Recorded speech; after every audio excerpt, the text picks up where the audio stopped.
Muli bwanji okondomvera kulikonse kumene mukutimvera pano pa Nyasa Voice Box. Tabweranso lero pa 20 December 2024 ndi mawu abambo Boni Kalindo aka the DC. Boni Kalindo lero akuti tuyayi a Commission of Inquiry asatipusitse amalawi. Tofunika kuti ripoti atipatse inde atiwerengera koma ripoti la ndege tikulifuna kuti ifenso tidziwerengere tokha ndipo tokha tilimvetsetse bwinobwino mwachifatse. Komanso kuna kuti ayi lisangobwera ripoti la ndege lokhalo, komanso tikufuna kuti ndalama zimene zipani zotsutsa zinalandira kuchokera kuboma kuti zigwitse ntchito pa malira malemu Dr. South Claus Chilima kuti ndalama zimene zija zinayenda bwanji. Akuti ripoti limene lonso Boni Kalindo akulifuna on behalf of Malawians. Ndikani limodzi kuti mvota Boni Kalindo akuti chani lero pa 20 December 2024 pano pa Nyasa Voice Box.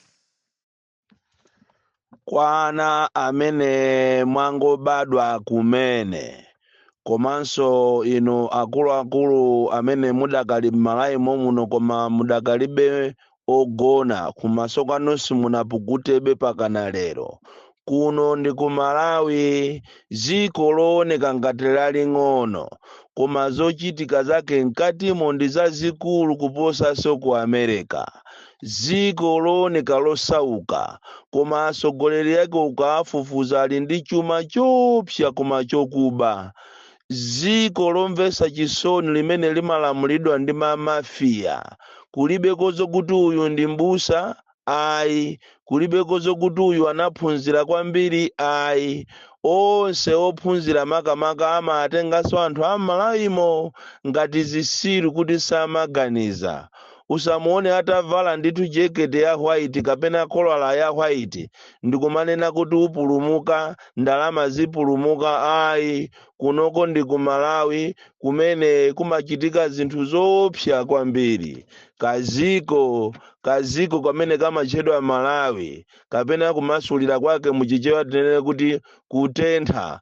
Kuno ndikotentha basi kaziko kotentha kotchedwa kotentha ku Malawi. Ndipo ziko linolo silizasintha pokhapokhapo miracle izachitike.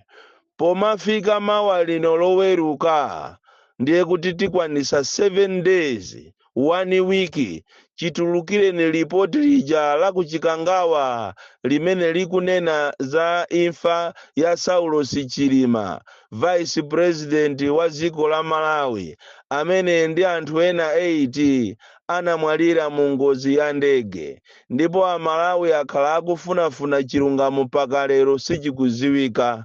Tikunena pano mawa lino ndi 1 week ripoti chitulukireni, koma tikunena pano ripoti lija chitulukireni lili ndi amene analitulusawo.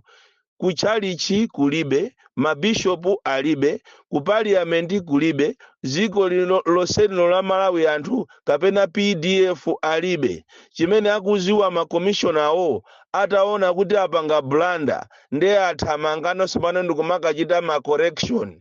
Ndiye funso nkumafunsa kuti kodi ngati mukuchita correction kunena kuti Amalawi tikufuna tichite clarify kunena kuti sitinanene kuti anthu aja anamwalira ali mwamba ayi, anamwalira pamene anafikapo. Ndiye chabwino popeza pati magazi kunalibeko, anthu mikozo kunalibeko, magazi ndi mikozo zinalowa pansi.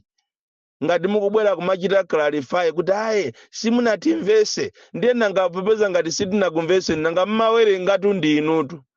Ndiye ujeni blanda yachitika pakuwerengapo popeza olemba ndinu mmene mmalemba ife kunalibe.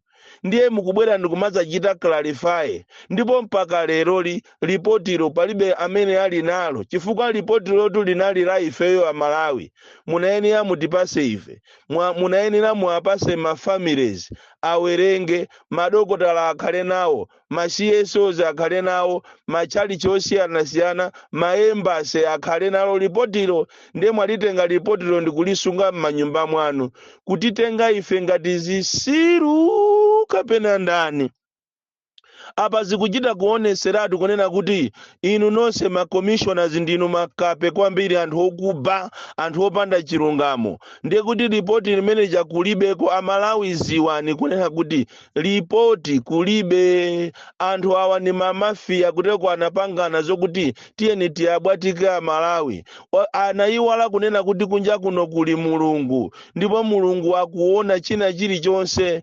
pamene tumuliko atatu awiri anayi nampangana pena pake mmaiwalira kakulu kena kache kama kuphonyani mmaphonyesa pena pache ndiye inu simunaziwe amwata tiabwatike amalawi tiauze kunena kuti anthu aja anamwalira ali mmwamba mu ndege ndipo magazi anasowa amalawi atakuzuzulani ndi pamene mukubwera ndi kafilimu kanu kumanena kuti aiya tikuchita correct clarify anthu aja anamwalirira atafika pompo inu zisiru kwambiri inu ndinu agalu anthu a sataniki ndiyetu munyatu chifukwa ifeyo amalawi pakale manomba tinasukusula tikutha kuwerenga bwinobwino mmaona ngati ndi ife amalawi ya nthawi ya weresike amene sitiganiza konse mukuona ngati ndife zisiru zanu ripoti limene janilofunikira kuti amalawi aliyense awerenge chifukwa munagwirisira ntchito taxpayers money aliyense aliwerenge ripoti aone kodi mafunso amene ali nawo akuyankhidwa kapena sakuyankhidwa sizotenga ripoti ndikulibisa ngati kapena ripoti londera amanu ndipo amene mukafufuza mafufuzira azimanuwo kapena azibambo anu kapena azilongo anu kapena aziphwanu ndalama zimene mwanyindula zija ndalama za amayi anu mukuyenera kuti mutuluse ripoti tiliziwe ndipo ripoti ngati silituluka ife amalawi first timemeza amalawi tibwere m'manyumba mwanu nonse ma commissioners tikukuziwani kuphatikizapo iwe chairman tikusatirani m'manyumba mwanu mutipase ripotiro chifukwa mwaononga ndalama za amalawi ndiye pakana lero ripoti sili kubwera olowa manebu amene amati akalengeza kuti mayeso tatulusa ana analemba mwakuti mama waje mmapeza nkhani ija ili pa notice board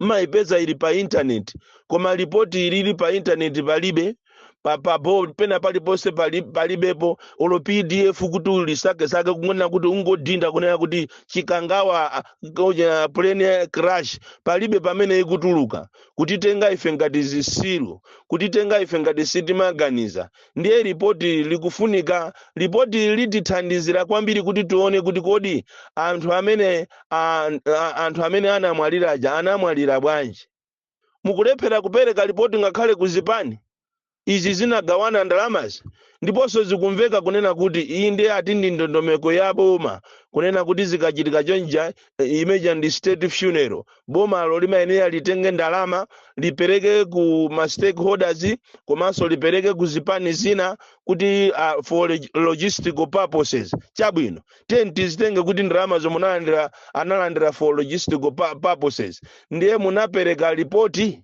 kuti ndalama zonse zimene zinaonongedwa pa maliro ni mwakuti kuteko ndalamazo mwazibaso tikunena pano mwachisanzo chipani cha PP chikukana kuti sichinalandire 15 million chinalandira 9.5 kodi 5.5 anaitenga ni ndani anapakulwa ni ndani pakuyenera kuti apolisi amange munthu amene chifukwa chowaba taxpayers money lero simukupanga zimenezo chifukwa chani Malawi akuyenera aziwe 5.5 million inabedwa ya PP ndipo ujene Kalaire wachita kukana mparliament kunena kuti ife sitinalandire zimenezozo ndiye ndalamazo watenga ndi ndani wazipakulako ni ndani ndalamazo ndalama zotisiza munthu ndizaboma za Malawi anthu osauka kumuzi amene anawo alibe chakudya amene akulephera kupita ku sukulu amene alibe fetereza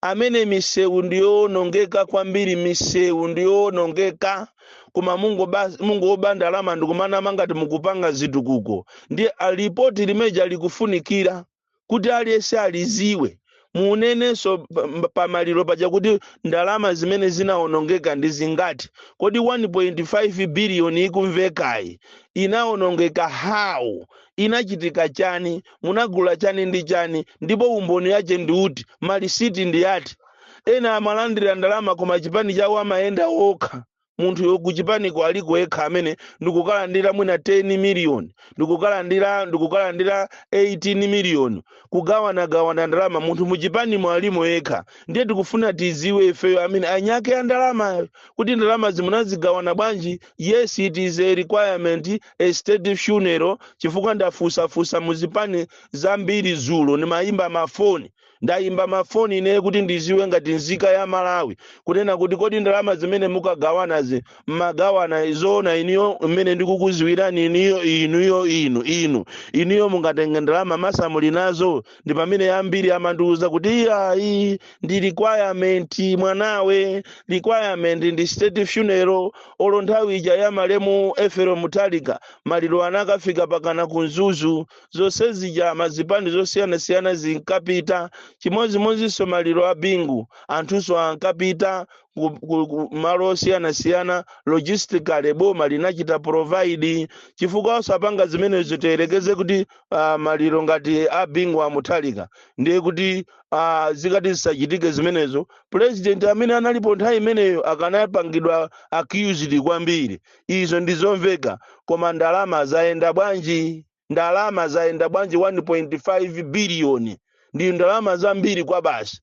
Ndiye tikufuna tiziwe lero ndilipo ripoti ndiri siri kutuluka mwalisunga kuteko mukulichita edit ripotiro ku Malawi kuli mafia Malawi olo zisankho izizi zikubwerazi simuaona Malawi mafigas amene atulukira mafigas amene aja onama mafigas aja ndionama muona zimene ndakhala ndikumanena ineyo kuti inu muberedwa anthu inu muberedwa pakali panopa anthu achita khuku mafigas ene arabi komanso meki achita khuku mafigas ndikuyipasa Central Region manambala phwi aziona ngati anthu alembesa. Mukapanga kafukufuku anu mpeza kuti anthu sanalembese.